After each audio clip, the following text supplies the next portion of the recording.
नमस्कार दोस्तों, मैं सीएम मनोज गुप्ता स्वागत करता हूं आपका हमारे YouTube channel all about taxes पर। फाइनेंस एक्ट 2020 जो कि पास हो चुका है, इसके अंदर काफ़ी सारी अमेंडमेंट्स की गई है। बेसिकली जो फाइनेंस बिल 2020 के अंदर जो अमेंडमेंट्स प्रपोज की गई थी, काफ़ी सारी वो अमेंडमेंट्स हैं। उसके अलावा कुछ अमेंडमेंट और की गई है यहाँ पर फाइनेंस एक्ट के जरिए, जिसमें से बेसिकली अगर मैं बात करूँ सेक्शन 194N की, जो बात करता है टीडीएस की इन केस ऑफ कैश विड्रॉल।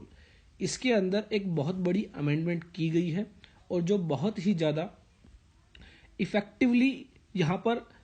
उन लोगों पर एप्लीकेबल होने वाली है जो कैश विड्रॉ करते हैं और जिन लोगों ने अपनी इनकम टैक्स रिटर्न फाइल नहीं की है, उनके लिए बेसिकली यहाँ पर यह अमेंडमेंट की गई है। अमेंडमेंट क्या है, स्टार्ट करने से पहले अगर आपने अभी तक हमारे YouTube चैनल को सब्सक्राइब नहीं किया है, कर लीजिए। अगर आप इनकम टैक्स और जीएसटी से रिलेटेड अपडेट्स पाना चाहते हैं, साथ ही आप विजिट कर सकते हैं हमारी website www.allabouttaxes.in for more updates on GST and income tax. बात करता हूं मैं सेक्शन 194N की, जो कहता है payment of certain amounts in cash. तो यहाँ पर सेक्शन 194N जो कि ऑलरेडी एप्लीकेबल था, जिसके अंदर यह कहा गया था कि एवरी पर्सन, वो प्रत्येक व्यक्ति जो एक बैंकिंग कंपनी है जिस पर बैंकिंग रेगुलेशन एक्ट 1949 अप्लाई होता है, या फिर कोऑपरेटिव सोसाइटी है जो बैंकिंग बिजनेस कर रही है, या फिर कोई पोस्ट ऑफिस है, वो अगर किसी व्यक्ति को responsible for paying any sum, responsible है कोई अमाउंट पे करने के लिए, being the amount or the aggregate of amounts as the case may be in cash exceeding 1 crore rupees during the previous year to any person from one or more accounts maintained by the recipient with it shall at the time of payment of such sum deduct an amount equal to 2% of such sum as income tax। तो that means अभी तक अगर कोई भी bank था, कोई भी cooperative society थी जो बैंकिंग बिजनेस कर रही थी, या फिर कोई पोस्ट ऑफिस था, अगर किसी भी व्यक्ति को क्या कर रही थी, कैश पेमेंट कर रही थी, तो यहां पर, और वो कैश था आपका मोर देन 1 crore, तो यहां पर आपका टीडीएस काटा जाता था एट द रेट ऑफ 2%। लेकिन अब यहां पर एक अमेंडमेंट की गई है। अमेंडमेंट यह की गई है, इसके अंदर कहा गया है कि provided that in case of A recipient who has not filed the return of income for all of the 3 assessment years relevant to the 3 previous years for which the time limit of the return of income under subsection 1 of section 139 has expired immediately preceding the previous year in which the payment of the sum is made to him, the provisions of this section shall apply with the modification। तो यहां पर कहा गया कि जो recipient है, जो आपसे कैश विड्रॉ कर रहा है, अगर उसने 3 असेसमेंट ईयर तक अपनी रिटर्न्स फाइल नहीं की है, तीनों असेसमेंट ईयर्स की यहां पर रिटर्न फाइल नहीं हुई है, तो ऐसे में अगर the sum shall be the amount or the aggregate of amounts as the case may be in cash exceeding 20 lakh rupees during the previous year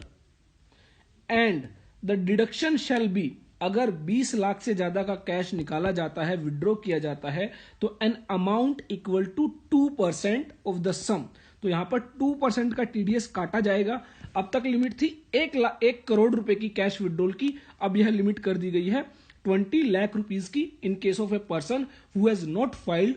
for return of income for 3 assessment years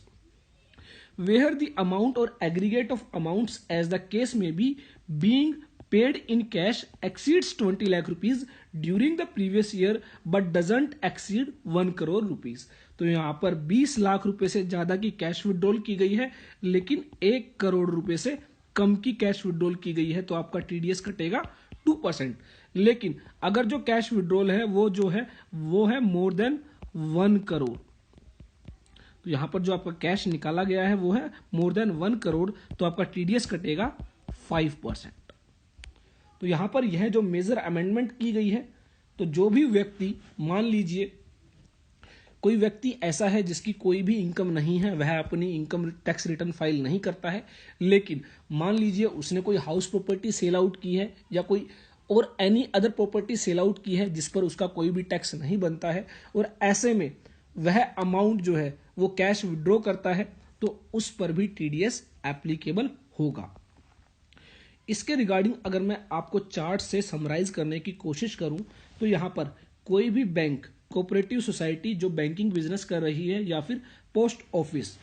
उसके अंदर मान लीजिए mister x है, वो cash withdraw करते हैं और इन्होंने अपनी लास्ट 3 इयर्स की रिटर्न फाइल की हुई है, तो ऐसे में इनका टीडीएस तभी कटेगा जब ये 1 करोड़ से ज्यादा की कैश विड्रॉल करेंगे। अगर इनकी जो कैश विड्रॉल है वो अप टू ₹1 करोड़ है, तो ऐसे में कोई भी टीडीएस की बात नहीं होगी। लेकिन अगर कैश विड्रॉल 1 करोड़ रुपए से ज्यादा है, तो यहां पर इनका 2% का टीडीएस डिडक्ट होगा।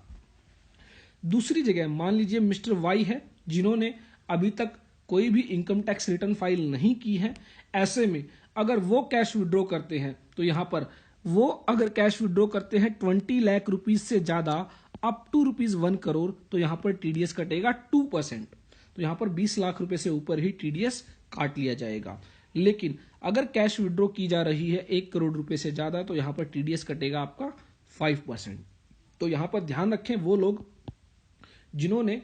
प्रीवियस ईयर्स की जो है 3 इयर्स की रिटर्न फाइल नहीं की है। अब यहां पर एक बात ध्यान देने वाली है, यहां पर कहा गया है कि not filed return of income for preceding 3 assessments year relevant to previous years for which the time limit of return of income under section 139 has been expired।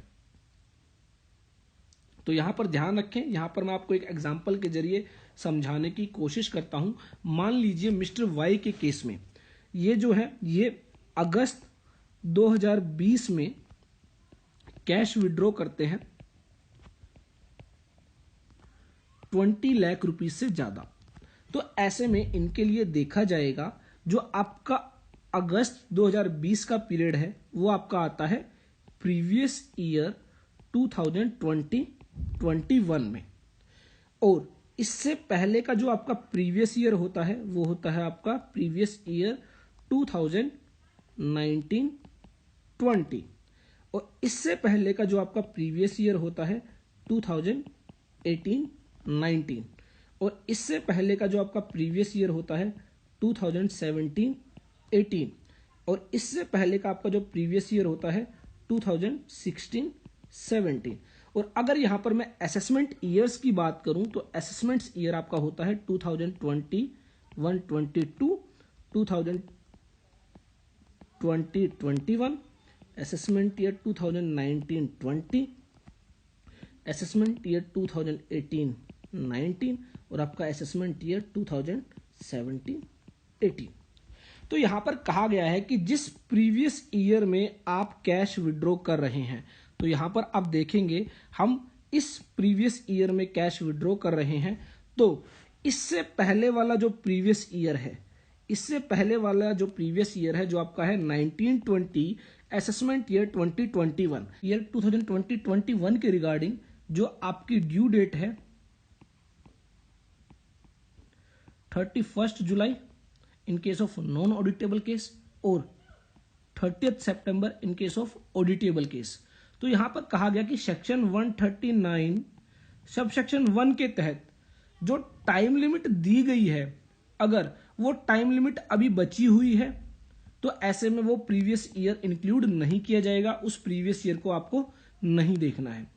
लेकिन अगर सेक्शन 139 सबसेक्शन 1 के तहत जो टाइम लिमिट दी गई है वो आपकी expire हो चुकी है, तो ऐसे में वो प्रीवियस ईयर आपका इंक्लूड किया जाएगा। तो बेसिकली आपको वो 3 प्रीवियस ईयर्स देखने हैं जिनकी time limit under section 139 expire हो चुकी है। तो यहां पर अगर मैं बात करूं 17-18 की जो है ड्यू डेट वो एक्सपायर हो चुकी है, 18-19 की जो ड्यू डेट है वो एक्सपायर हो चुकी है, 19-20 के रिगार्डिंग भी यहां पर जो है आपकी अगर ऑडिटेबल केस है तो 31 जुलाई है, नॉन ऑडिटेबल केस है तो 30 सितंबर है। तो ऐसे में ध्यान रखें, अगर आप नॉन ऑडिटेबल केस है तो यहाँ पर 31 जुलाई आपकी जो डेट है वो एक्सपायर हो चुकी है। तो ऐसे में अगस्त 2020 में जब आप कैश विड्रॉ करेंगे 20 लाख से ज्यादा तो आपका टीडीएस डिडक्ट होगा।